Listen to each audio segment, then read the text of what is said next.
আসসালামু আলাইকুম ওয়া রাহমাতুল্লাহি তাআলা ওয়া বারাকাতুহু।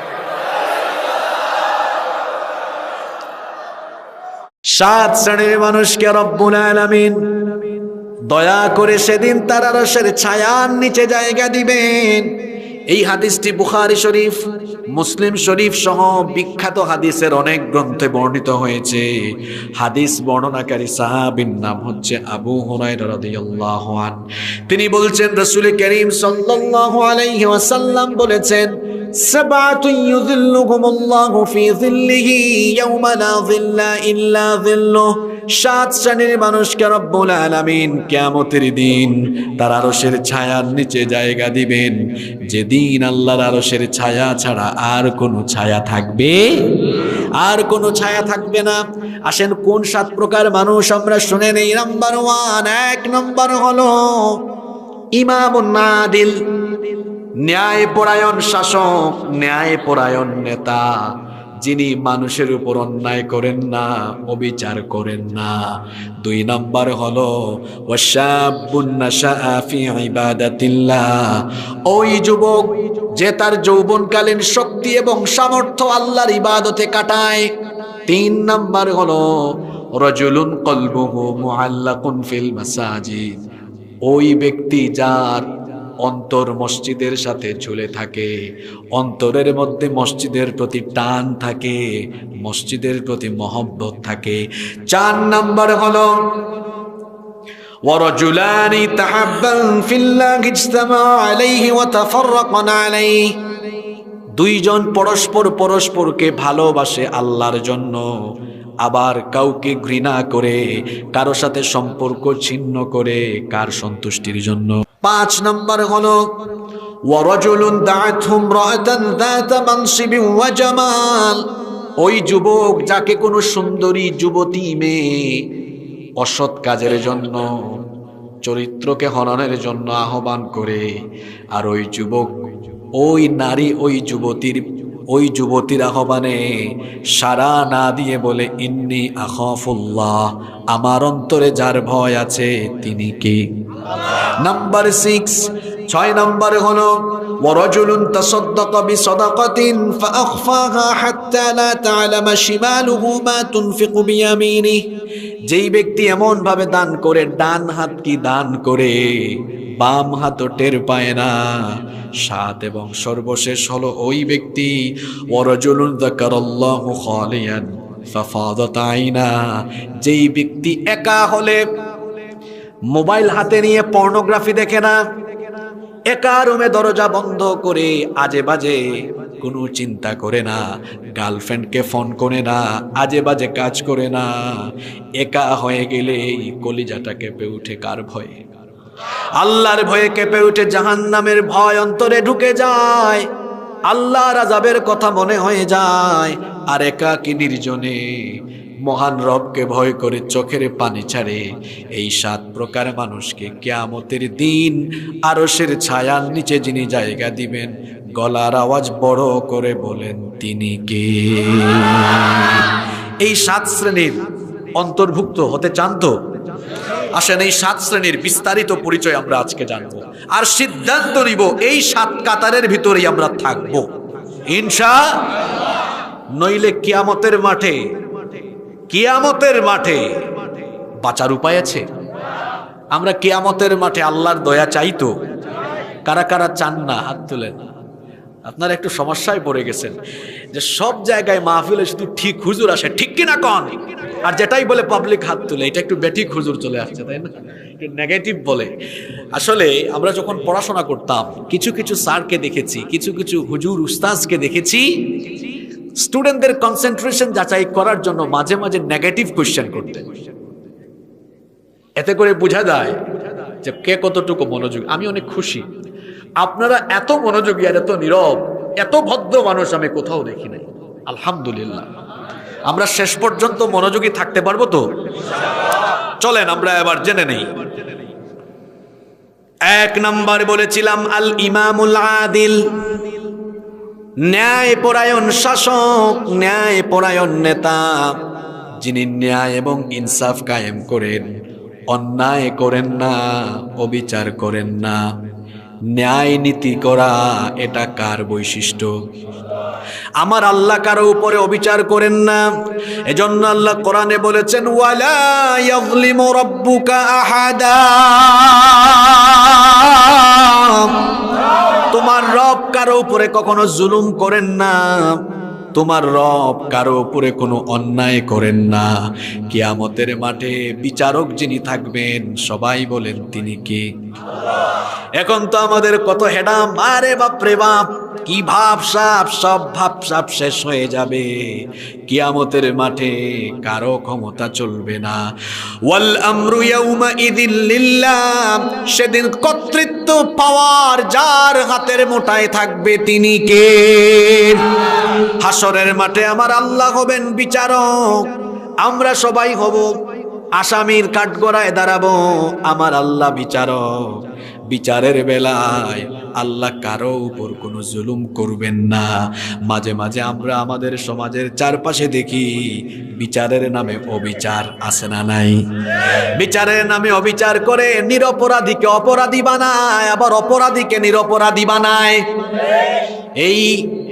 এই স্বভাব কিন্তু আল্লাহ নাই। আমার আল্লাহ হচ্ছেন ন্যায় বিচারক, তিনি হচ্ছেন ন্যায়বান, তিনি কারো উপর অন্যায় করেন না। এই জন্য তিনিও আমাদেরকে আদেশ দিয়েছেন, খবরদার তোমরাও কারো উপরে জুলুম করবা না। কোরআনুল কারীমের 16 নম্বর সূরা সূরাতুন নাহালের 90 নম্বর আয়াতে আল্লাহ বললেন, ইন্নাল্লাহা ইয়া'মুরু বিল আদলি ওয়াল ইহসান, নিশ্চয়ই আল্লাহ তোমাদেরকে ন্যায় কায়েম করার, ইনসাফ কায়েম করার এবং সদাচারের আদেশ দিচ্ছেন। আবার কোরআনুল কারীমের 49 নম্বর সূরা সূরাতুল হুজুরাতের 9 নম্বর আয়াতের এন্ডিং এ আল্লাহ বললেন, ওয়া আকসিতু ইন্নাল্লাহা ইউহিব্বুল মুকসিতিন, ন্যায় বিচার কায়েম করো, কারণ আমার আল্লাহ ন্যায় বিচারককে ভালোবাসেন। আল্লাহ তার হাবিবকে পৃথিবীর মানুষের জন্য ন্যায় বিচারের দৃষ্টান্ত বানিয়েছেন। আল্লাহর হাবিব নবী এবং রাসূলের দায়িত্ব পালন করার পাশাপাশি রাষ্ট্র পরিচালনা করেছেন, নাকি করেন নাই? রাষ্ট্র পরিচালনায় ন্যায় নীতির দৃষ্টান্ত তিনি রেখেছেন, কারণ আল্লাহ তার হাবিবকে বলেছেন, وَإِذَا حَكَمْتُمْ بَيْنَ النَّاسِ فَاحْكُمْ أَنْ تَحْكُمُوا بِالْعَدْلِ إِنَّ اللَّهَ نِعِمَّا يَعِظُكُمْ بِهِ إِنَّ اللَّهَ كَانَ سَمِيعًا بَصِيرًا। আল্লাহ তাআলা বলছেন, আর আপনি যখন, আমার হাবিব, আপনি যখন মানুষের মধ্যে বিচার ফয়সালা করবেন, তখন আপনি ন্যায় বিচার কায়েম করবেন, অবিচার করবেন না। আমার নবী কি কখনো কোনো মানুষের উপর বিচার করেছেন নাকি? একটা ঘটনা আমার মনে পড়ল, ঘটনাটা কি বলবো শুনেন। এই হাদিসটা বর্ণিত হয়েছে বুখারী শরীফে, মুসলিম শরীফে। মাখজুমিয়া গোত্রের কুরাইশি একজন নারী চুরি করে ধরা পড়ল। এখন ইসলামের বিচার, কোরআনের বিচার হলো, চোর সে পুরুষ হোক কিংবা মহিলা হোক, প্রমাণ হয়ে গেলে চোরের হাত কেটে দাও। ওয়াসসারিকু ওয়াসসারিকাতু ফাকতাউ আইদিয়াহুমা, এই বিধান, এই আইনটা যার, তিনি, এই আইনটা যিনি দিয়েছেন, সবাই বলেন তিনি কে? আল্লাহ। আমরা যদি কোরআন দিয়ে চুরির বিচার করতাম, চ্যালেঞ্জ করে বললাম 1 বছরের ভেতরে বাংলাদেশের শেষরা সকল সুলতানের মতো সাইজ হয়ে যাবে। যেখানে কোরআনের বিচার নাই, সেখানে কোনো শৃঙ্খলা নাই। মিডল ইস্টের কিছু আরাবিয়ান দেশ আছে, কিছু কিছু দেশ আমার সফরেরও সুযোগ হয়েছে, ওখানে 100% কোরআনের আইন নাই, অল্প আছে 5%, 10%, 20, 30%। অল্প আইন থাকার কারণে সেই সকল দেশগুলোতে শান্তি কম না বেশি? অল্প আইনে যদি এত শান্তি পাওয়া যায়, পুরো কোরআনের আইন থাকলে শান্তি আসবে কম না বেশি? আল্লাহর নবীর আদালতে মাখজুমিয়া গোত্রের কুরাইশি নারী চুরি করে ধরা পড়ল।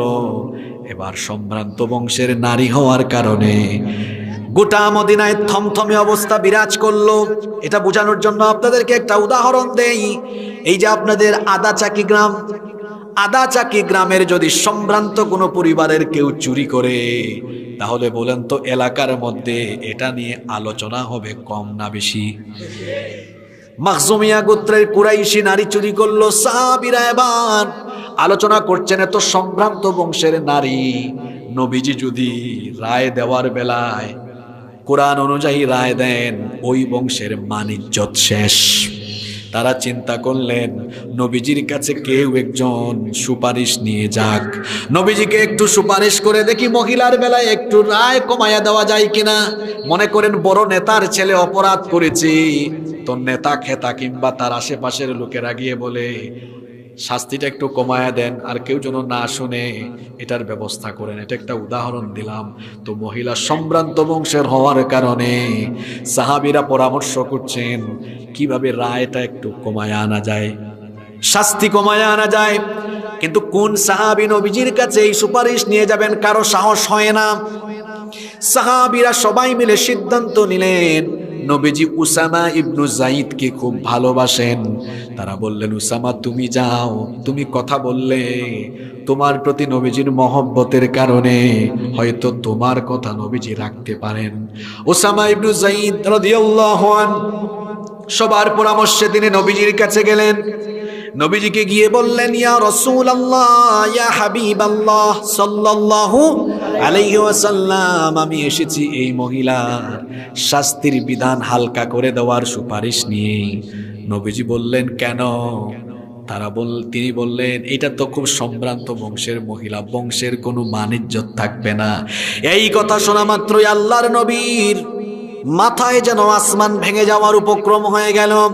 সঙ্গে সঙ্গে তিনি মসজিদে নববীর মিম্বরে আরোহণ করলেন, সাহাবীদের উদ্দেশ্যে ভাষণ দিলেন, বক্তব্য দিলেন।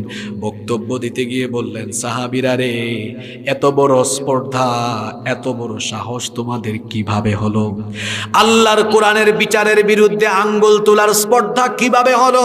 সাহাবীরা শোনো, এই মহিলা চুরি করে ধরা না পড়ে যদি আমার নিজের কলিজার টুকরা মেয়ে ফাতেমা চুরি করে ধরা পড়তো, বিচারের রায় দিয়ে শাস্তি প্রয়োগের জন্য জল্লাদকে আদেশ দিতাম না, বরং রায় দেওয়ার পরে আমি বাপ হয়ে নিজেই আমার মেয়ের হাত আমি নিজেই কেটে ফেলতাম। আল্লাহু আকবার! কোন নেতা পারবে তার কর্মীর বিরুদ্ধে এমন অ্যাকশন নিতে? বরং উল্টা আছে, নেতার চামচা চুরি করে ওসির কাছে ধরা, ফোন দিয়েছে, এই ওসি কারে ধরেছো, এটা আমার লোক, তাড়াতাড়ি ছাড়।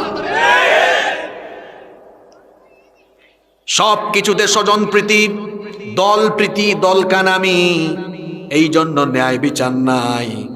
যে সমাজে ন্যায় বিচার নাই সেখানে চুরি বেড়ে যায়, ডাকাতি বেড়ে যায়, দুর্নীতি বেড়ে যায়, লুটপাট বেড়ে যায়, রাহাজানি বেড়ে যায়, নিরপরাধ মানুষ সেই সমাজের মধ্যে বেশি বেশি জেলে ঢুকে যায়।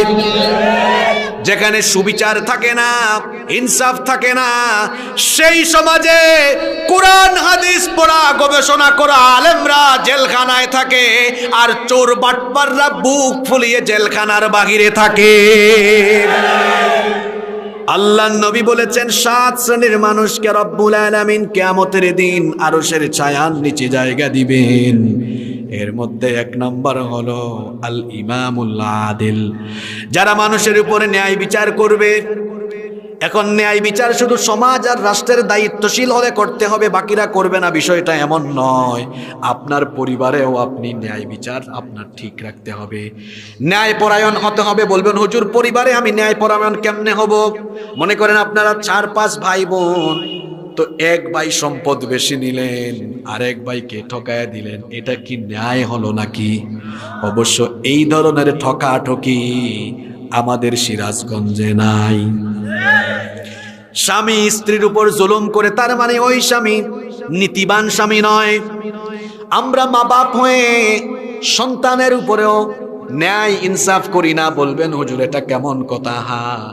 ছেলে আছে, মেয়ে আছে, দেখা যায় খাবার খেতে বসলে ছেলেটাকে মাছের মাথা আর মেয়েটাকে মাছের লেজ দেয়। এই যে ছেলে আর মেয়ের মধ্যে ফারাক করলো, বৈষম্য করলো, এটাকে ইনসাফ করলো নাকি?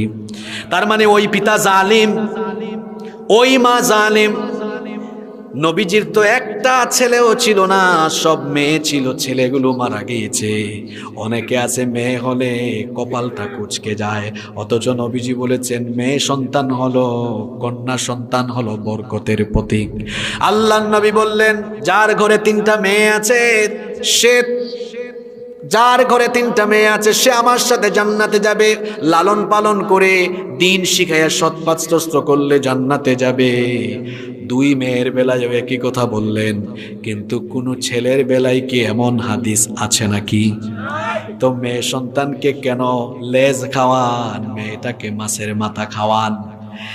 মেয়েদেরকে মহব্বত করবেন। বেশিরভাগ বাবা মেয়েকে সম্পদ থেকে বঞ্চিত করে। আপনাদের এলাকায় কি বলেন? বিঘা, কানি, কাঠা কি বলেন আপনারা? বিঘা। 20 বিঘা জমি আছে, 4 ছেলে 2 মেয়ে, 4 ছেলেকে 4 5 20, 5 বিঘা করে ভাগ করে দেয়। আর মেয়েগুলোকে 1 বিঘাও দেয় না। বিয়ের সময় বলে, আম্মা জান, আব্বা তোমাকে কোনো সম্পদ দেই নাই, আব্বা তোমাকে দোয়া দিলাম। আজকে মহিলা প্যান্ডেলে আমার বোনেরা আছেন, সরাসরি বলবেন, আব্বা আপনার দোয়া লাগবে না, জিনিস দেন। যে বাবা সম্পদ থেকে তার মেয়েকে বঞ্চিত করবে, তাহাজ্জুদ গুজারি বাপ, 5 ওয়াক্ত নামাজি, হজ করেছে, আল্লাহর কসম সেই বাপ জালিম হয়ে কিয়ামতের দিন আল্লাহর সামনে দাঁড়ানো লাগবে।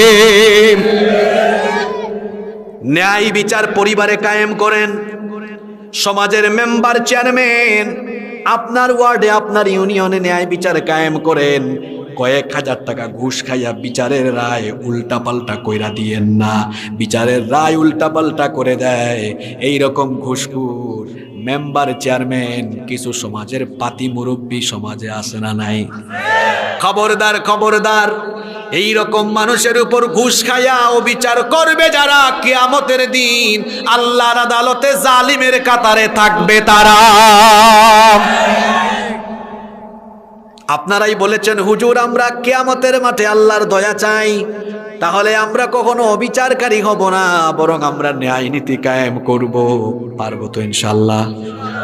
আল্লাহর হাবিব বলেছেন, 1 নাম্বার হলো যারা ন্যায় নীতি কায়েম করবে, কিয়ামতের মাঠে আরশের ছায়ার নিচে তাদেরকে যিনি জায়গা দিবেন, সবাই বলেন তিনি কি?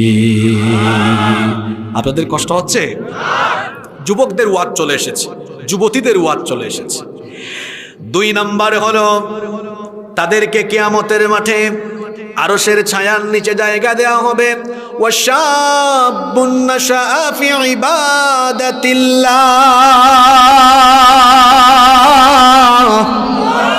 ওই যুবক, যে যুবক তার যৌবনের প্রত্যেকটা মুহূর্ত আল্লাহর ইবাদতে কাটায়। ও আমার কলেজার টুকরা ছাত্র ভাইয়েরা, কলেজ ইউনিভার্সিটি পড়ুয়া তরুণ যুবক ভাইয়েরা শোনেন, এই যে আমার আপনার শরীরে যৌবন আছে, এই যৌবন যিনি দান করেছেন, একটু গলার আওয়াজ বড় করে সবাই বলেন তো তিনি কে? যুবকরা সবাই এদিকে তাকান ভাইয়েরা, আপনারা ইসলামের সম্পদ। যুবকদের প্রতি যে আমাদের অন্তরে কত মায়া, কত মহব্বত, কত ভালোবাসা, এটা বুক চিরে যদি দেখানো যেত তাহলে বোঝানো যেত। যুবকদেরকে নবীজিও ভালোবাসতেন, কারণ ইসলাম প্রচারে, প্রতিষ্ঠায় যুবকদের কন্ট্রিবিউশন কম না বেশি? অনেক বেশি, অনেক বেশি। এটা ভিন্ন টপিক, সারা রাত আলোচনা করা যাবে। প্রিয় যুবক ভাইয়েরা, কিপ ইন ইউর মাইন্ড, আপনি আপনার স্মরণে এই কথাটা রাখবেন, মনে রাখবেন, youth is not a gift given by leader. যৌবন আপনার নেতার দেওয়া গিফট নয়। যৌবন দিয়েছেন কে? তো নেতার পিছে চামচামি করতে করতে কেন যৌবন যায়? যৌবন তো আল্লাহ দিয়েছেন আল্লাহর গোলামির জন্য। যৌবন তো আল্লাহ দিয়েছেন আল্লাহর ইবাদতের জন্য। যৌবন তো আল্লাহ দিয়েছেন এই যৌবনকালে নামাজের জন্য, যৌবন তো আল্লাহ দিয়েছেন যৌবনকালে আল্লাহর কোরআন পড়ার জন্য, হাতে কোরআন থাকার জন্য। কিন্তু যুবক ভাইরা, এই যৌবনের বয়সে আপনার হাতে কেন নেতার দেওয়া লাঠি সুটা, নেতার দেওয়া পিস্তল, নেতার দেওয়া বোমা? আপনার হাতে কেন সিগারেট? আপনার হাতে কেন ইয়াবা? যেই সকল নেতা নামের খেতারা তার ক্ষমতার জন্য আপনার হাতে কোরআন হাদিসের বিপরীতে অস্ত্র শস্ত্র ইয়াবা গাজা উঠায়া দেয়, এরা নেতা নয়, এরা হলো আপনার এবং সমাজের দুশ্মন। মনে রাখতে হবে, এই যৌবনকাল মানুষের জীবনের সবচাইতে সোনালী সময়। Youth is called the golden season of human life. যৌবনকালকে মানুষের জীবনের স্বর্ণালী সময় বলা হয়। একজন মানুষ তার জীবনে 5টি সময় অতিবাহিত করে: শিশুকাল, কৈশোরকাল, যৌবনকাল, প্রৌঢ়কাল, বৃদ্ধকাল। একদম মাঝখানে আছে কি? যৌবনকাল। মাঝখানে কি আছে? এই যৌবনকালে শরীরে শক্তি থাকে কম না বেশি?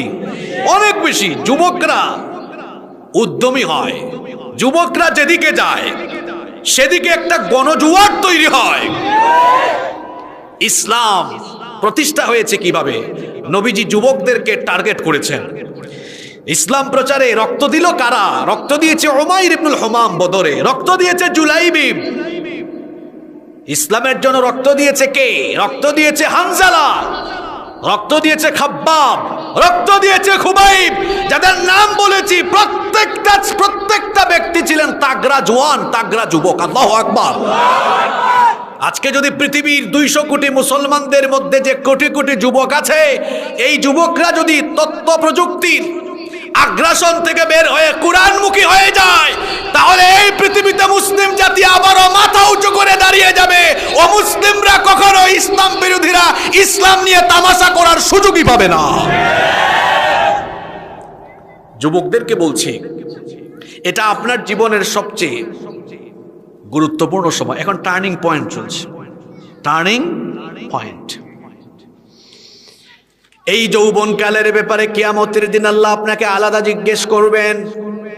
আল্লাহর হাবিব বলেছেন, লা তাজুলু কদামা ইবনি আদম মিন ইনদি রাব্বিহি হাত্তা ইউসআলা আন খামসিন। কিয়ামতের দিন 5টি প্রশ্নের জবাব না দিয়ে আল্লাহর কোন বান্দা এক কদম নড়ার সুযোগ পাবে না। জোরে বলেন, কয়টা প্রশ্ন? 1 নাম্বার প্রশ্ন করা হবে, আন উমরিহি ফিমা আফনাহু। ও আল্লাহর বান্দা, তুমি তোমার জীবন কোথায় কেমনে কাটালে? 2 নাম্বার প্রশ্ন করা হবে, ওয়া আন শাবাবিহি ফিমা আবলাহু। তোমার যৌবনকাল তুমি কোথায় কিভাবে কাটিয়েছো? 3 নাম্বার, ওয়া মালুহু মিন আইনা কাসাবাহু। ধন সম্পদ কেমনে কামিয়েছো, উপার্জন করেছো? হালাল পথে না হারাম পথে? সম্পদ অর্জনের হিসাব দিতে হবে কার কাছে? 4 নাম্বার, ওয়া ফিমা আনফাকাহু। কোথায় ব্যয় করেছো, ব্যয়ের হিসাবও দেওয়া লাগবে। 5 নাম্বার হলো, ওয়া মাযা আমিলা ফিমা আলিমা। যতটুকু জানতে ততটুকু আমল করতে কিনা। এই 5টা প্রশ্নের মধ্যে একটা প্রশ্ন হলো, বান্দারে তোমার যৌবনকাল কেমনে কাটিয়েছো?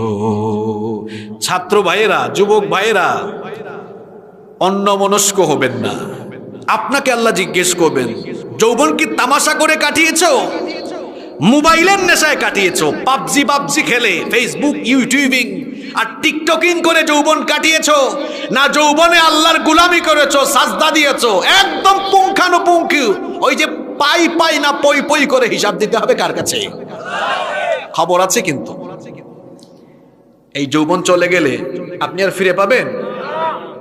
এই যে আমার বাবাজানরা, এরা আমার বাবার বয়সী, তারা একসময় আমাদের মতো জোয়ান ছিলেন না? ছিলেন। এখন আর সেটা ফিরে পাবেন? Nobody wants to lose youth time. কেউ যৌবন হারাতে চায় না, কেউ হারাতে চায় না, কিন্তু এটা চলে যাবে। আর যৌবন চলে গেলে কোটি কোটি টাকা দিয়ে, পয়সা দিয়ে, ক্ষমতা দিয়ে ফিরাই আনতে পারবেন? এজন্য চলে যাওয়ার আগে এটার কদর করা দরকার আছে না নাই? নবীজি বলেছেন, যুবকেরা, আমার উম্মতের যুবকেরা, শাবাবাকা ক্বাবলা হারামিক। বুড়া হয়ে যাওয়ার আগে যৌবনকালের কদর করো। এখন প্রশ্ন হলো হুজুর, কেমনে আমি যৌবনের কদর করব? কিভাবে আমি আমার যৌবন কাজে লাগাবো?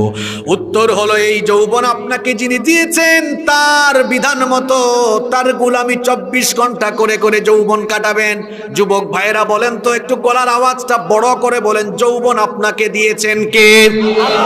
তো আল্লাহর দেওয়া যৌবন তো আল্লাহর পথেই দেওয়া দরকার। ফজরের আজান হলো, সঙ্গে সঙ্গে মসজিদে চলে যান, 5 ওয়াক্তের আজান শুনে মসজিদে যান।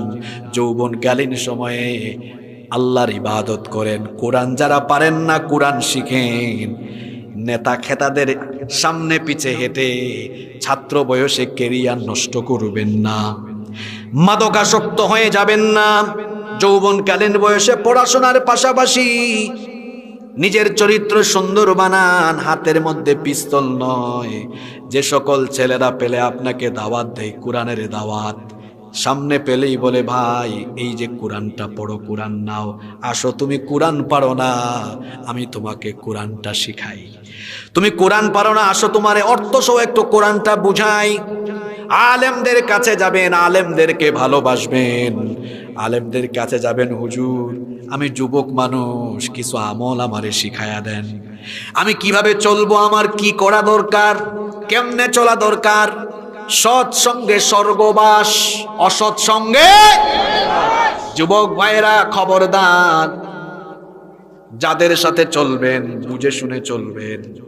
আপনি যদি ভালো মানুষের সাথে থাকেন তো ভালো হবেন, আর যদি ইয়াবাখুর, গাজাখুর, চোর বাটপারের সাথে থাকেন তো চুরি বাটপারের অভ্যাস আপনার ভেতরেও আসার সম্ভাবনা আছে না নাই?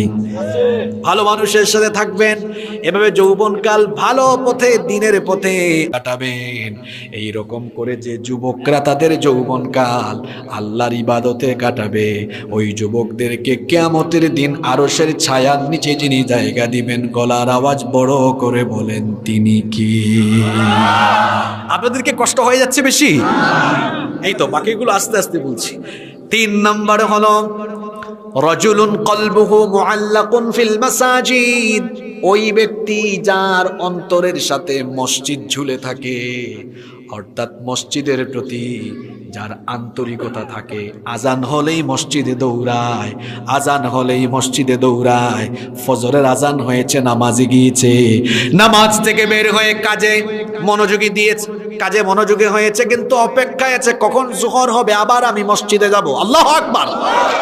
এই রকম 5 ওয়াক্ত নামাজের জন্য, মসজিদে যাওয়ার জন্য যার মনটা উতলা থাকে, এই ব্যক্তিদের উপর কিয়ামতের মাঠে রহম যিনি করবেন, সবাই বলেন তিনি কি? কিন্তু মনে বড় আফসোস, মনে বড় দুঃখ, আমার দেশে মসজিদ বেশি না মুসল্লি বেশি? আমি এখানে আসার আগে দারুস সালাম জামে মসজিদ ভিজিট করে এসেছি, আপনাদের গ্রামের মসজিদ। এত রুচিশীল মানুষ আপনারা, মসজিদে না গেলে জানতাম না। আমাকে হামিদ ভাই, হাসান ভাই নিয়ে গিয়েছেন। গ্রামের মধ্যে এত সুন্দর মসজিদ হচ্ছে, আপনারা খুশি না বেজার? আলহামদুলিল্লাহ পড়েন। আমি খুব আনন্দিত হয়েছি। এরকম মসজিদ সচরাচর আমরা শহরাঞ্চলেও দেখি না। সুন্দর সিস্টেম। আপনার হাজত থাকলে মসজিদের উপরে ওঠার প্রয়োজন নেই, ওনারা নিচে ব্যবস্থা করে দিয়েছেন। গোসলখানা আছে, অজুখানা আছে, উপরের তলায় অজুখানা সহ নামাজের কি সুন্দর ব্যবস্থা। ডিজাইনটাও খুব চমৎকার হয়েছে, আমি খুব খুশি হয়েছি। নিচে আবার মাদ্রাসা করেছেন। আবার অন্যদিকে ব্যাংকিং ব্যবস্থাপনায় যেন সুদের সাথে আপনারা জড়িত হয়ে না যান। হাসান ভাই এখানে গ্লোবাল ইসলামী ব্যাংকের শাখা নিয়ে এসেছে। আমরাও সব সময় বলি যে ব্যাংকিং লেনদেনটা যেন আমরা যে কোনো ইসলামী ব্যাংকে করি, কারণ ইসলামী ব্যাংকগুলো শরিয়া সুপারভাইজরি বোর্ড দ্বারা পরিচালিত হয়। সেখানে ইসলামী অর্থনীতিতে বিশেষজ্ঞ উলামা মাশায়েখদের তত্ত্বাবধানে এই ব্যাংকগুলো পরিচালিত হয়। আপনাদের এলাকায় মসজিদের নিচে একটা ইসলামী ব্যাংকের এজেন্ট শাখাও হচ্ছে, আলহামদুলিল্লাহ। আপনাদের জন্য লেনদেন আরো সুবিধা হলো। এই যে এত সুযোগ সুবিধা আমরা পেলাম, কি সুন্দর মসজিদ হচ্ছে। এই মসজিদ যেন হাহাকার না করে মুসল্লির অভাবে। মসজিদ সুন্দর হলো, কিন্তু এলাকার এই মুসল্লি যদি সুন্দর না হয় তাহলে তো মসজিদ আফসোস করবে, হাহাকার করবে। আল্লাহর নবীও ভবিষ্যৎবাণী করেছেন, এর আওতাভুক্ত যেন সিরাজগঞ্জের বেলকুচির আদাচাকি এলাকার মানুষ না হয়। নবীজি বলেছেন কিয়ামতের আগে আখিরি জামানায় মাসাজিদুহুম আমিরা, চাকচিক্যময় মসজিদ হবে, সুন্দর মসজিদ হবে, কিন্তু ওয়াহিয়া খরাবুম মিনাল হুদা, মসজিদগুলো হেদায়েত শূন্য হবে, মসজিদ হবে সুন্দর, মুসল্লি হবে অসুন্দর। এই গ্রামের মানুষ, এই এলাকার মানুষ যেন আমরা এমন না হই, আমাদের মসজিদও হচ্ছে সুন্দর আলহামদুলিল্লাহ, আমরাও হব মুসল্লি সুন্দর ইনশাআল্লাহ। আমার দেশে ওয়াজ হচ্ছে বেশি, আমল হচ্ছে কম। এই যে মাইকম্যান সবচেয়ে বেশি ওয়াজ শোনে বাংলাদেশে, মাইকম্যান। জিজ্ঞেস করে দেখেন তারে আজকে 5 ওয়াক্ত নামাজ ঠিক ছিল কিনা। মাইকম্যান ভাই রাগ করো না, আবার এটা একটা কথা বললাম মাঝখানে, মাঝে মাঝে ফান না করলে তো হয় না। এই কথা বললাম, এমনও হতে পারে সে আজকে থেকে নামাজ ধরে ফেলতেও। তবে অনেক মাইকম্যান আমি দেখেছি দাড়িওয়ালা নামাজি, এরকম আছে না নাই? আল্লাহ আমার এই মাইকম্যান ভাই সবগুলারে নামাজি বানায় দেন, বলেন আমিন। ওয়াজ 12টা-1টা পর্যন্ত হইল, আর ফজরের নামাজে যদি আমরা না আসতে পারি তাহলে এই ওয়াজ শুনে কি ফায়দা হবে? আমার দেশে ওয়াজ মাহফিলে মানুষ বেশি, কিন্তু যে এলাকায় ওয়াজ মাহফিল ওই এলাকার মসজিদে এশার নামাজে মানুষ পাওয়া যায় না। যে এলাকায় ওয়াজ মাহফিল হয় কমিটির সবাই ক্লান্ত হয়ে যায়, ওই দিন ফজরের নামাজে কমিটির বেশিরভাগ লোককে পাওয়া যায় না। রাগ করতেছেন আমার কথায়? আমরা যেন এমন না হই, আমরা হব পাক্কা মুসল্লি। আমাদের মসজিদগুলো এখন পাকা, কিন্তু মুসল্লি বড় কাঁচা।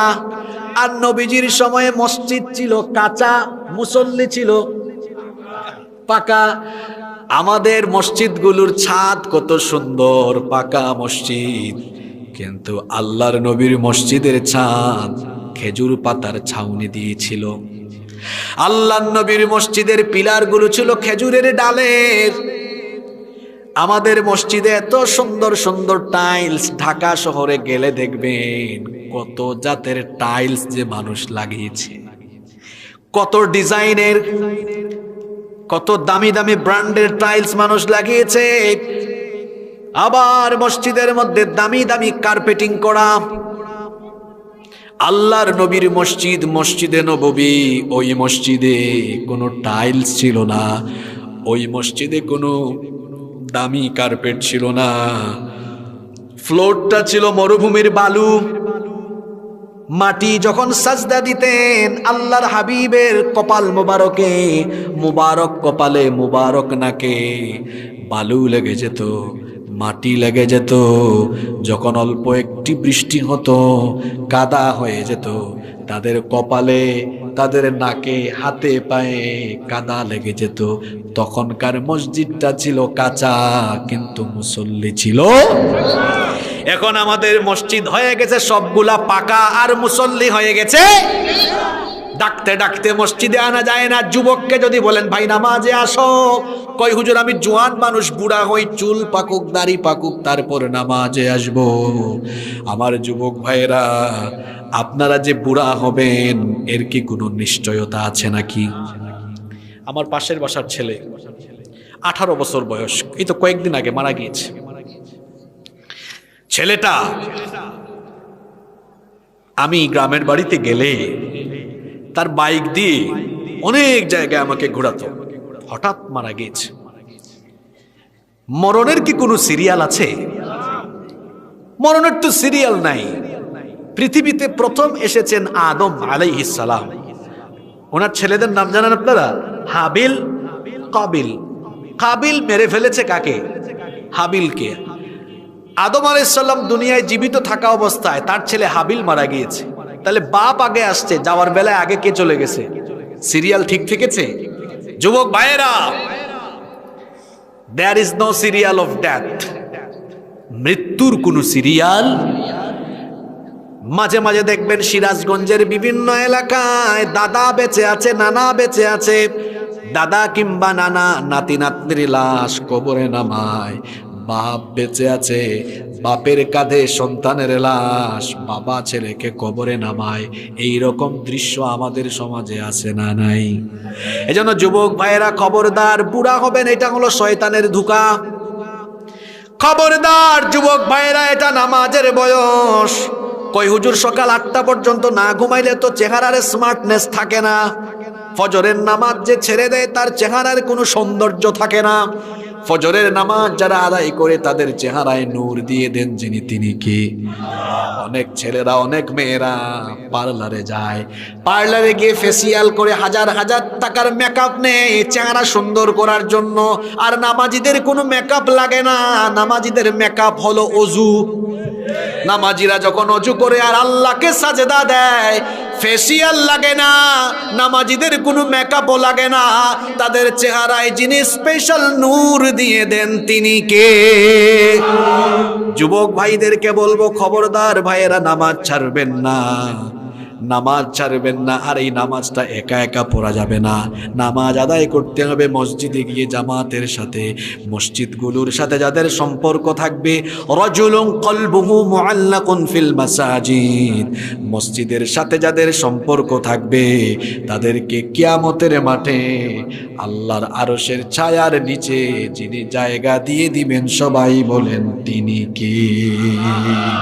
নাম্বার 4, 4 নাম্বার, ওয়ারাজুলানি তাহাব্বান ফিল্লাহি ইজতামা আলাইহি ওয়া তাফাররাকান আলাইহি, ওই ব্যক্তি যে কাউকে ভালোবাসে আল্লাহর সন্তুষ্টির জন্য, আবার কাউকে ঘৃণা করে আল্লাহর সন্তুষ্টির জন্য।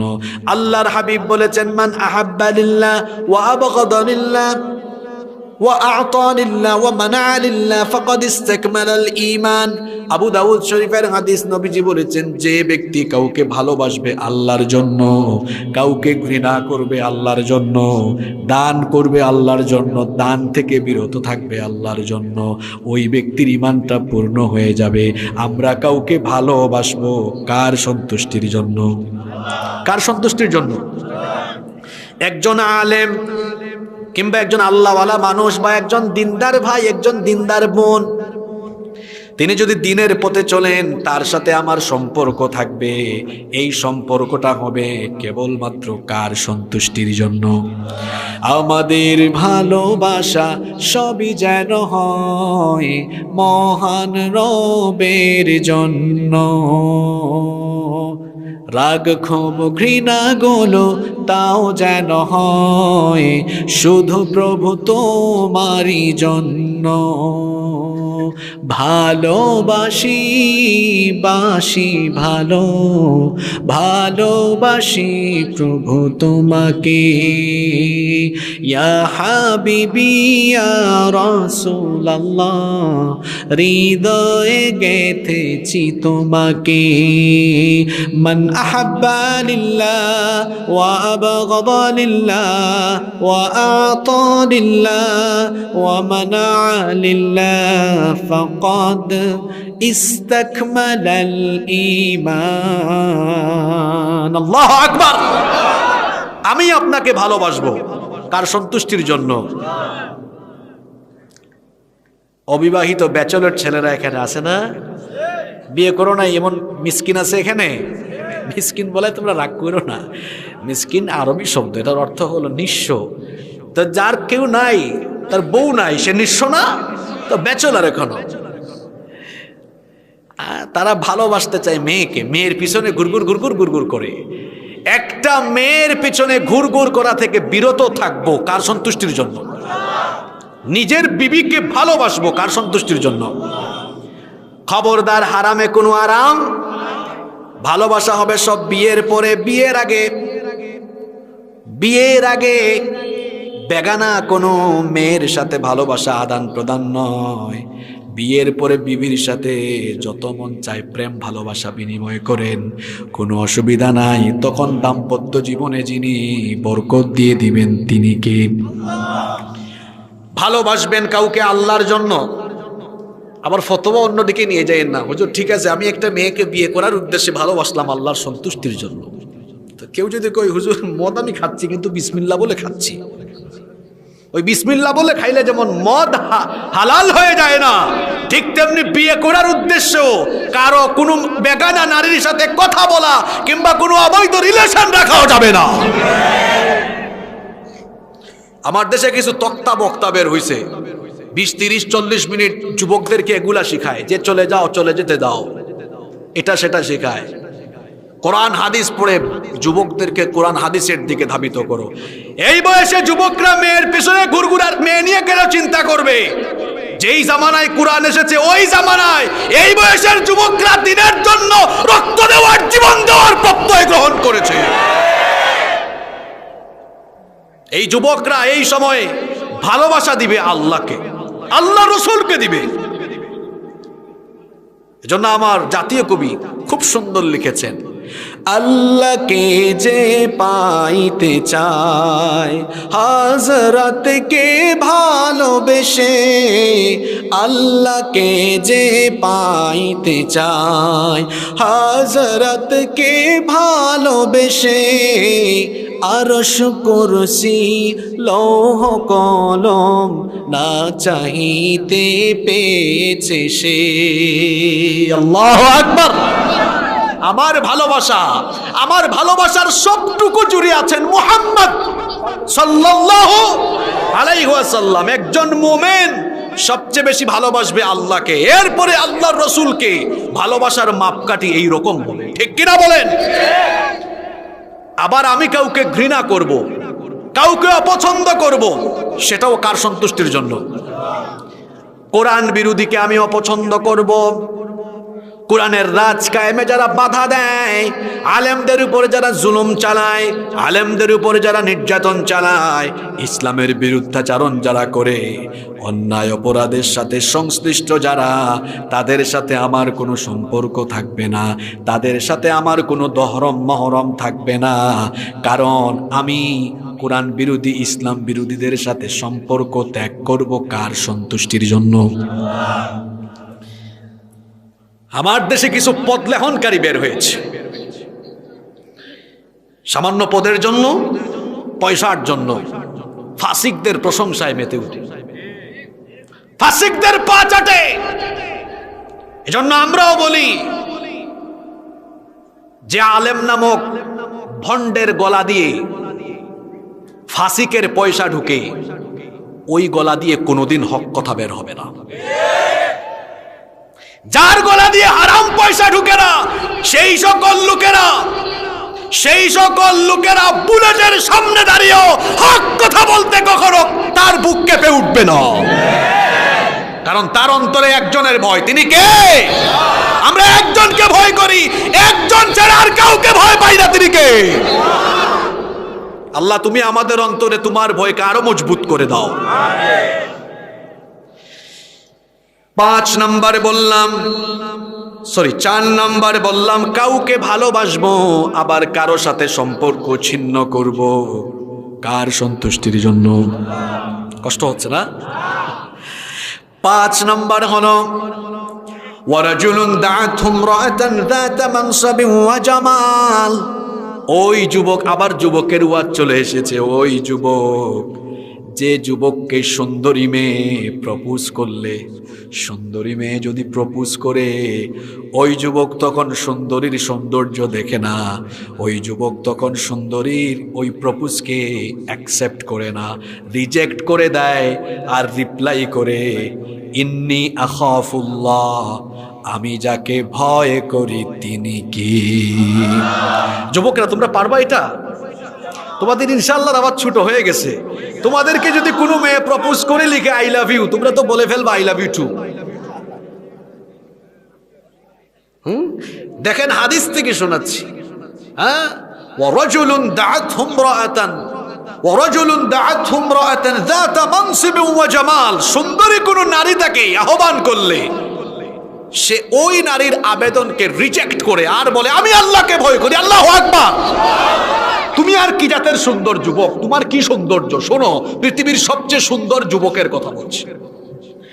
এই দুনিয়ার অর্ধেক সৌন্দর্য আল্লাহ দিয়েছেন সাইয়েদনা ইউসুফ নবীকে।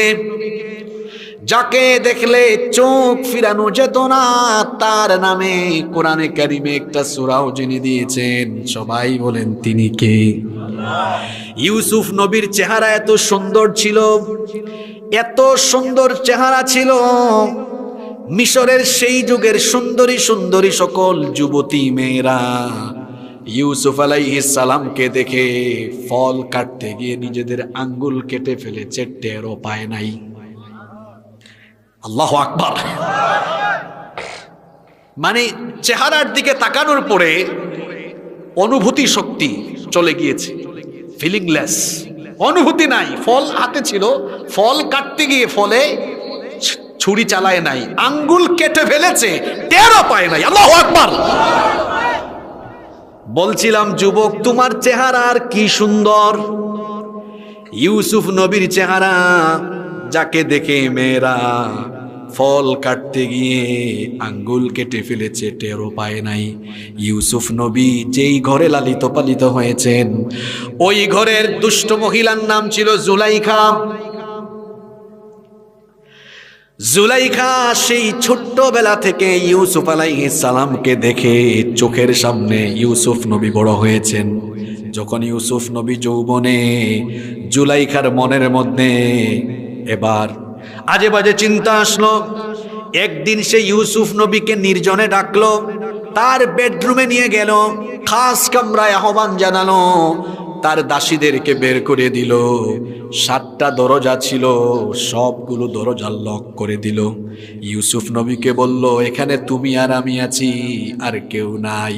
আর ইউসুফ নবী মনে মনে ভাবছেন, কে বলেছে কেউ নাই? যেখানে কেউ নাই সেখানেও একজন আছেন, তিনি কে? ইউসুফ নবীকে যখন ওই দুষ্ট জুলাইখা বলল, আসো, যা মন চায় করো, এই নির্জনে তুমি আমি আছি, ইউসুফ নবী তখন ওই মহিলার প্রস্তাব ফিরিয়ে দিলেন। জুলাইখা ছিলেন সেই সময়ের মিশরের সুন্দরী নারী। তখন ইউসুফ নবী জুলাইখার প্রস্তাব ফিরিয়ে দিয়ে আল্লাহর কোরআন সাক্ষী সূরা ইউসুফ পড়লে দেখবেন, তিনি এই মহিলার প্রস্তাবে জবাব দিয়েছেন, রিপ্লাই করেছেন, মাআযাল্লাহ। তিনি বলেছেন, আমি তোমার এই প্রতারণা থেকে, তোমার এই ষড়যন্ত্র থেকে আশ্রয় চাই যার কাছে, তিনি কে? দেখলেন এই মহিলা এমন জায়গায় নিয়ে এসেছে, সব দরজায় তালা লাগিয়ে দিয়েছে, বের হওয়ারও কোনো সুযোগ রাখে নাই। কিন্তু তার ভেতরে তো আল্লাহর ভয়, এই জন্য তিনি আল্লাহর উপর ভরসা করে এই মহিলার ষড়যন্ত্র থেকে রেহাই পাওয়ার জন্য তালাবদ্ধ লক করা দরজার দিকে তিনি যখন দৌড় মারলেন, আল্লাহ তার নবী ইউসুফ আলাইহিস সালামের উপরে এত খুশি হয়ে গেলেন, খুশি হয়ে আল্লাহ তাআলা 7টা দরজার সবগুলো দরজার তালা আল্লাহ তার কুদরত দিয়ে খুলে দিলেন। আমার যুবক ভাইদেরকে বলবো, চরিত্র বানাও ইউসুফ নবীর মতো। এখন তো কিছু যুবক এত বাজে চরিত্র হয়েছে, রাস্তায় যদি সকালবেলা দাঁড়ায়া থাকে, 3-4টা মেয়ে কলেজে যায়, এক দুস্থ আরেক দুস্থরে কয়, এক দুস্থ আরেক দুস্থকে কয়, দুস্থ কি দেখলাম, মাথা তো ঠিক নাই। কি আছে? কি ভদ্র ছেলে পেলে স্বীকার করেছে। কেন মাথা ঠিক থাকবে না? ও যুবক ভাইয়েরা, অন্তরে আল্লাহর ভয় পয়দা করো। কেন একটা মেয়েকে ডিস্টার্ব করো? মেয়েটাকে ডিস্টার্ব করার আগে কি মাথায় আসে না, আমার ঘরে যে মা আছেন, আমার মাও তো একজন নারী, যে মেয়েটার দিকে আমি বাজে দৃষ্টিতে তাকাই, ওই মেয়েটাও একজন নারী। সুতরাং মা নারীর জাতি, আমি কেন ওই নারীর জাতিকে অসম্মান করব? কেন তাকে ইফটিজিং করব? কেন তাকে টিজ করব? এই বয়সটা মেয়েদের পিছনে ঘুরঘুর করার বয়স নয়। ছাত্র যুবকদেরকে বলছি, অবিবাহিত ছেলেদেরকে বলছি, এই সময়ে পড়াশোনায় মন দাও, পড়াশোনায় মন দিয়ে নিজের কেরিয়ার সুন্দর করো, আর নামাজ আদায় করে দিনদার হও, বোনদেরকেও সেম কথা বলবো, এই সময়ে কেরিয়ার এবং চরিত্র ঠিক করেন। যুবক ভাইয়েরা শোনেন, কেরিয়ার এবং চরিত্র যদি সুন্দর করতে পারেন, আপনি কেন মেয়ের পিছে ঘুরবেন? দেখবেন কেরিয়ার আর চরিত্র সুন্দর হলে হাজার হাজার সুন্দরী মেয়ের বাপ মেয়ে বিয়ে দেওয়ার জন্য লাইন ধরে দাঁড়ায়া থাকবে। নিজে সিদ্ধান্ত নেন, আপনি কি অসভ্য ছেলের মতো মেয়ের পিছনে ঘুরঘুর করবেন, নাকি নিজেকে এমন পর্যায়ে নিয়ে যাবেন যাতে করে মানুষ আপনার পিছনে ঘুরে? সিদ্ধান্ত আপনি নেন। কষ্ট হচ্ছে? 5টা বলে ফেলেছি, আমি শেষ পর্যায়ে আসছি। নাম্বার 6, 6 নাম্বার হলো ওয়ারাজুলুন তাসাদ্দাকা বিসাদাকাতিন ফাআখফাহা হাত্তা লা তা'লামা শিমালুহু মা তুনফিকু বিয়ামিনি। ওই ব্যক্তি, যে ব্যক্তির ডান হাত কি দান করে তার বাম হাতও টের পায় না। আল্লাহু আকবার। প্রকাশ্যে দান করায় কোনো অসুবিধা নাই, কোনো গুনাহ নাই, কোনো অসুবিধা নাই, কিন্তু প্রকাশ্য দানের চাইতে গোপন দানের সওয়াব অনেক। এরকম বহু মানুষ আছে, মানুষকে জানায় না, লক্ষ লক্ষ টাকা অভাবী মানুষকে দিয়ে দেয়, চুপি চুপি মসজিদ বানায়া দেয়, অজুখানা বানায়া দেয়, চুপি চুপি মাদ্রাসার এতিমখানার এতিম খাওয়ায়, চুপি চুপি মাদ্রাসার একটা বিল্ডিং উঠায়া দেয়, চুপি চুপি দান করে, চুপি চুপি মসজিদের কয়েক হাজার টাইলস দিয়ে দেয়, চুপি চুপি কয়েক হাজার ইট দিয়ে দেয়। আল্লাহর হাবিব বলেছেন, চুপি চুপি গোপনে গোপনে গোপনে গোপনে দান সদকা করবে যারা, কিয়ামতের দিন আল্লাহর আরশের ছায়ার নিচে জায়গা পাবে তারা। আরো আসতে বলেন সুবহানাল্লাহ। নাম্বার 7, 7 এবং সর্বশেষ হলো ওয়ারাজুলুন যাকারাল্লাহু খালিয়ান ফাফাদাত আইনা।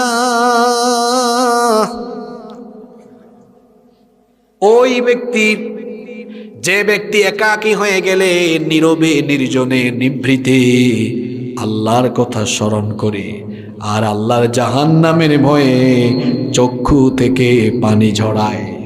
চোখের পানির অনেক দাম। অনেক যুবকেরা আজকে এখানে এসেছেন, বহু গুনাহ করেছেন, বহু পাপ করেছেন। ও আমার ভাইয়েরা, আজকের মাহফিল হয়ে যাবে আপনার জীবনের মোড় ঘুরিয়ে দেওয়ার জন্য। এই মাহফিল হয়ে যেতে পারে একটা মাধ্যম, ঠিক কিনা?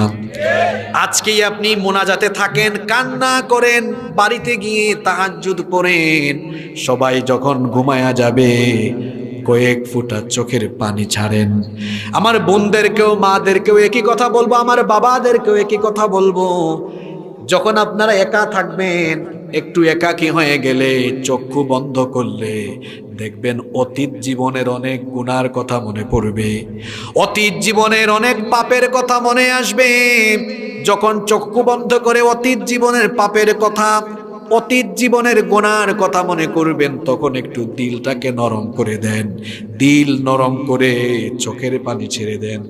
যুবক ভাইয়েরা, কত মেয়ের জন্যই তো রাতের বেলা কান্না করলে, ওই মেয়ের বিয়ে হয়ে গেল, আহারে পাইলাম না, ওই মেয়েও চলে গেল, পাইলাম না। মেয়েদের জন্য কান্নাকাটি নয়, কান্নাকাটি হবে যার জন্য সবাই বলেন তিনি কে? দুইটা ফুটা আল্লাহ বড় ভালোবাসেন, জুড়ে বলেন কয়টা ফুটা?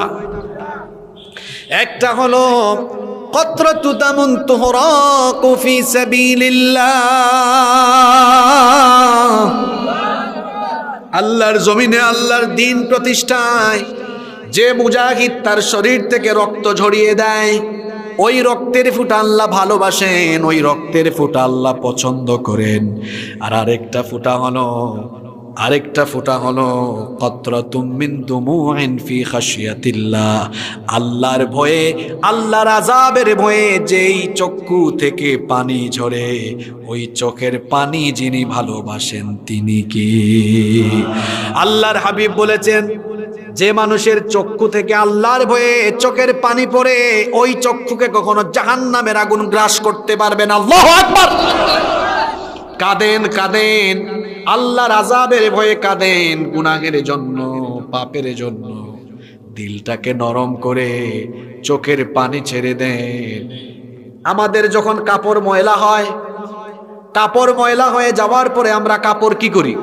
ওয়াশ করি, পরিষ্কার করি, ডিটারজেন্ট দিয়ে, সার্ফ এক্সেল দিয়ে, সাবান দিয়ে কাপড় ধৌত করলে যেমন ময়লা কাপড় সাফ হয়ে যায়, এই যে আমাদের জীবনে গুনাহের এত দাগ লাগলো, পাপের এত দাগ লাগলো, গুনাহের দাগ, পাপের দাগ আমরা কিভাবে ছুটাবো?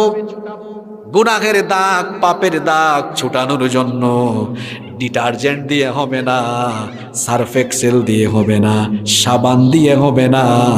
নিজেকে গুনাহমুক্ত করতে হলে, গুনাহের দাগ ছুটায় দিতে হলে চোখের পানি লাগবে।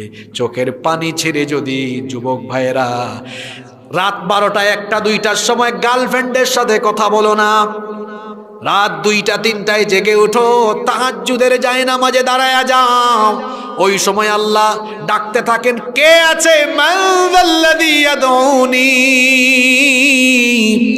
কে আছে আমাকে ডাকবে, আমার সাথে প্রেম বিনিময় করবে, ডাকো আমাকে, আমি জবাব দিব। কে আছে গুনাহ মাফ চাইবে, আমাকে বলো, আমি তার গুনাহ মাফ করে দিব। সুবহানাল্লাহ।